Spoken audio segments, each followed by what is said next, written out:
Tonight, I'm talking to the ambassador of the Federal Republic of Germany to Namibia, Mr. Christian Schlager. Good evening, sir, and welcome to One on One. Good evening, Mr. Sam. Let's talk a little bit about, obviously, just a baseline, a foundation for our conversation here. Namibia and Germany obviously have a long history that predates, to 1884, when Namibia was officially colonized by Germany. Today, we're in 2016. What does this relationship mean to you that has started in the 19th century and leads up until the 21st? Well, it certainly is one of those relationships which has a special touch because of the historic and long-lasting historic relations. And of course, an historic period which was not very easy for both sides, which we all know has caused a lot of wounds, which even up to today has left marks. I might even talk about scars on the souls of many people. Has left its impact on the economic and social fabric of the country. And this carries on into our current days, our present days, despite the fact, of course, that we need to remember that after 1915, when Germany's rule was finished, we had 75 years of South African presence, let's put it this way, in this country, which to some extent, of course, deepened those wounds, worsened the impact of what had happened before, which meant that Namibia had a very, very hard time and still has a hard time to undo those results, those effects of this long, foreign interference in this country. And it is not easy to undo those. But I've been now in the country for 9 months, and I would argue that Namibia has gone a long way and achieved a lot and has undone a lot of those results. I, as German ambassador, I'm happy to say that we have contributed to undoing those results to quite a large extent over the last 26 years. And also in hindsight, I'm also very pleased to see, as German ambassador, that when the crucial years came shortly before independence, that it was also Germany which was strongly involved through our then foreign minister, Hans-Dietrich Genscher, who is, I think, still remembered quite well in this country. I mean, there's even a street in Katutura named after him. And I take his high appreciation by the fact that the founding father, as well as the current foreign minister of Namibia, expressed their appreciation in their condolences letters, because Mr. Genscher passed away only a few weeks ago. So he was kind of a leading force among the Western world to get the last steps done to independence.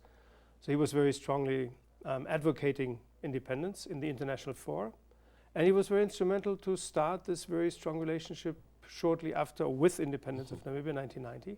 He was very instrumental to the fact that Germany and Namibia engaged in a very, very strong partnership with regard to development cooperation.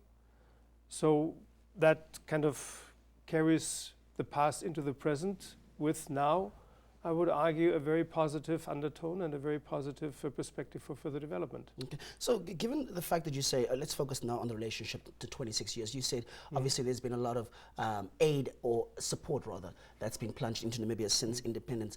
Do you think that makes up for what was reaped out of the country by colonial powers? I do not talk in financial terms, or I do not calculate, but that it has something to do with it is obvious. There's no doubt about it. We must recall the resolutions of the German parliament in 1989, shortly before independence, when the German parliament kind of laid out the path for the development of our relationships. And the German parliament already then took up or looked at the past and said, from this past there's a special responsibility, a special moral as well as political responsibility towards Namibia. And on the basis of acknowledging this responsibility, we developed a development cooperation which carries still on up to date, and that's the most important part, is way above every average per capita development cooperation with regard to Africa and even with regard to the rest of the world. So Namibia, from our perspective, when we developed our development cooperation schemes in cooperation with Namibia, we always had, of course, in mind, based on this resolution from the German parliament, that there's a link. It is not decoupled. It is not the past there, and now we do something completely new with our development cooperation. So in Germans' minds and in the average person, of course, what has happened in the development cooperation over the past 26 years has something to do with the past. And that's the question, because a lot of the times those posturings might be symbolic, Ambassador. So the question is, have those interventions been meaningful in terms of the outcomes that come into the very populations that Germany's intervention here affected? I mean, we're looking at the disparity in country like Namibia with the highest Gini coefficients. So a lot of people argue that, yes, there was input, but it wasn't adequate.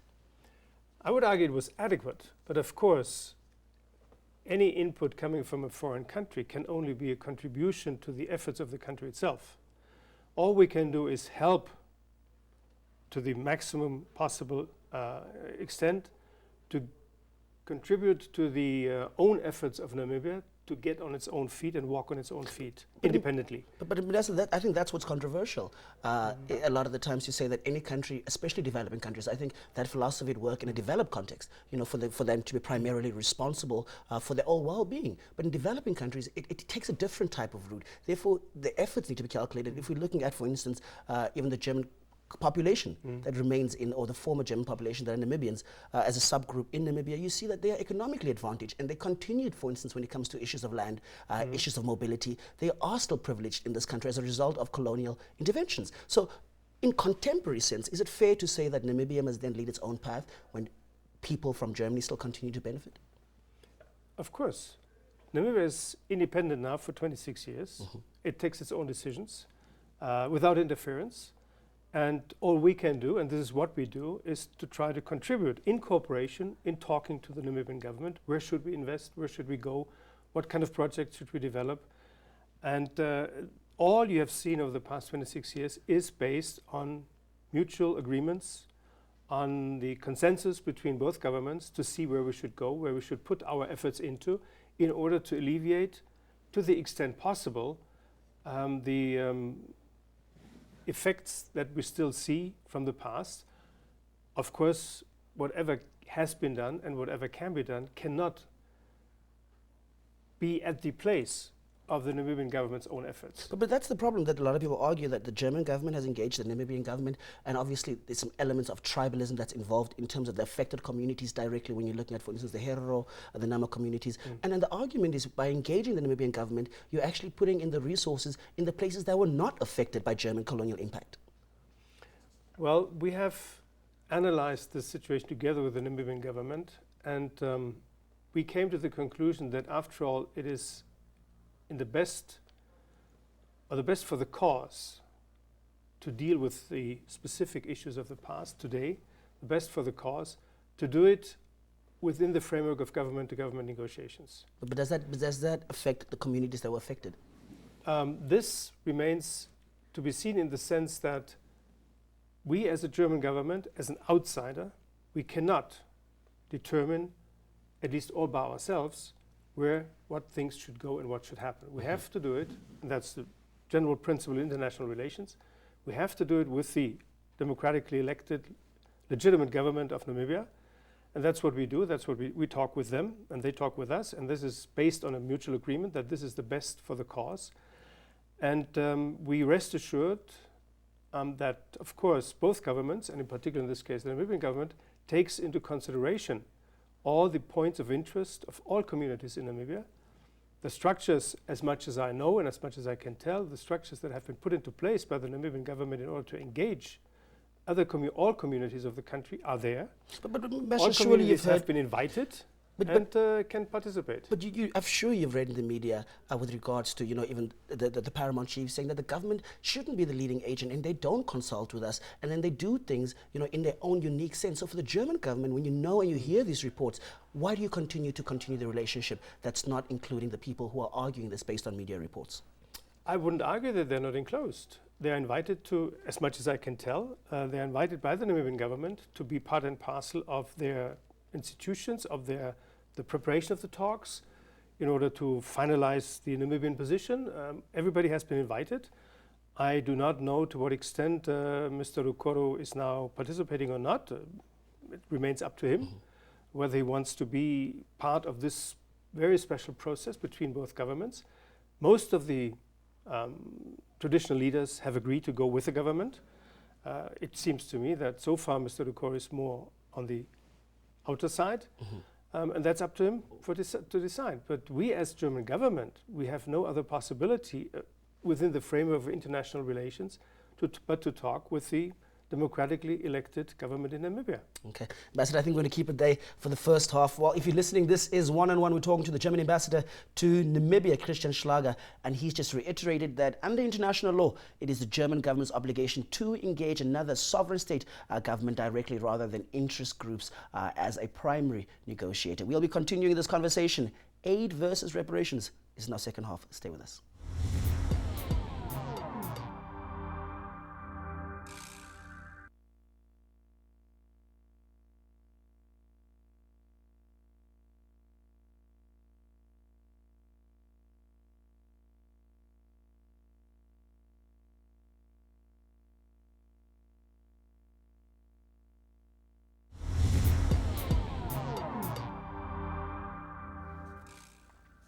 Well, if you're watching, if you're just joining us, this is One-on-One, and we're talking to German ambassador to Namibia, Christian Schlager. Before the break, we concentrated on the nature of the relationship, given the historical relationships between Namibia and Germany. Now we'll be focusing a little bit, Ambassador, on the nature of aid given a lot of the times from developed countries, and what its true purpose is. Because, you know, when we read scholars like, for instance, Zambian writer Tambisa Moyo, who talks about aid, she says that this is mere symbolic posturing. You know, it is a way to say that we're actually doing good, while at the same time, a lot of developed countries, not necessarily Germany, reap a lot of resources out of countries in Africa. What do you say is the intended purpose, to clarify your point, in terms of giving aid to countries like Namibia? Leaving aside the historic element about which we just talked. Yes.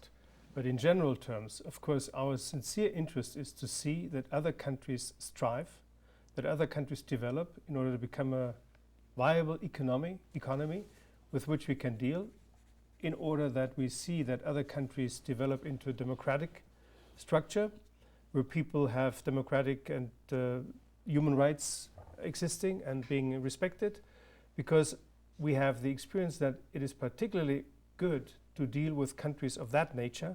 Therefore, it is our interest to make sure that more countries in the world take the way towards those elements which I just described: democracy, human rights, open market, and therefore be a viable part of the international community, also, of course, in the economic and business sense. Therefore, our utmost effort is to, as much as we can, contribute to a development within the country to make sure that these rights are being developed in the country. Also, of course, for the social objective, social development within the country, because we know that only a healthy and country with wealth which is more or less distributed in a way which we can accept, or which is acceptable, that those are the best countries to deal with, politically, economically, socially. Therefore, with the limited means we have, we try to reach exactly that purpose and that objective for the sake of the people living in this country. Okay. Ambassador, so then the conversation generally around aid then becomes this idea between, why do you promote aid to that level and not, for instance, trade, where countries are becoming more protectionist when it comes to, for instance, agricultural policies, importing their goods, or European governments subsidizing a lot of their farmers, excuse me, in terms of making it, you know, less competitive for other countries, like developing countries. So is the question not, for instance, your countries, especially developed countries, taking on a more trade or pro-trade versus a anti-aid model? How do we get that right at the same time? Because we can see that aid doesn't really change Africa's realities.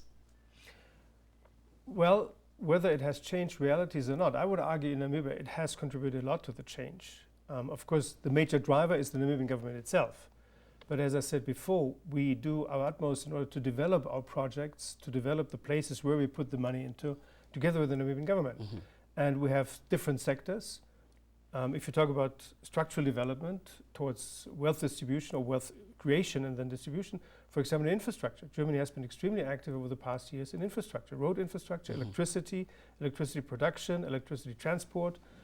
Millions and millions of euros have gone into that sector in order to make sure that the industry can strive. The industry needs electricity, people need electricity, so we supported that, just as one example.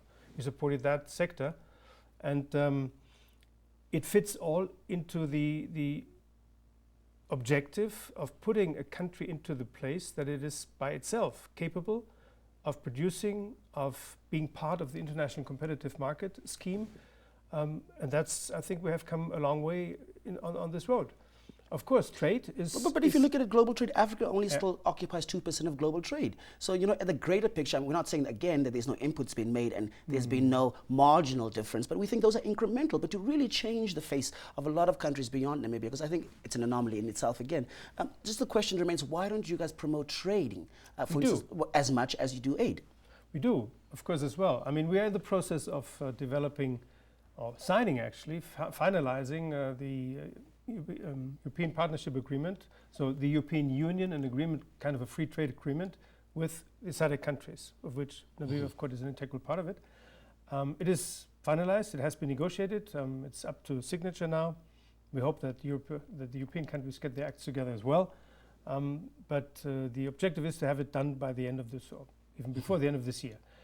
And this trade agreement basically opens Europe's borders, or prolongs what is already more or less existing, that Namibia, as well as the other 11 SADC countries, can actually export whatever they like to the European Union, tariff-free, volume-free, and there's only one exception, but I think nobody can argue that this should be in, and that's arms and ammunition, but I don't think that Namibia has any interest in doing that. So leaving that aside, the rest, all of the products, the main products, beef, can be exported, imported into the European Union freely, and Namibia is doing it already.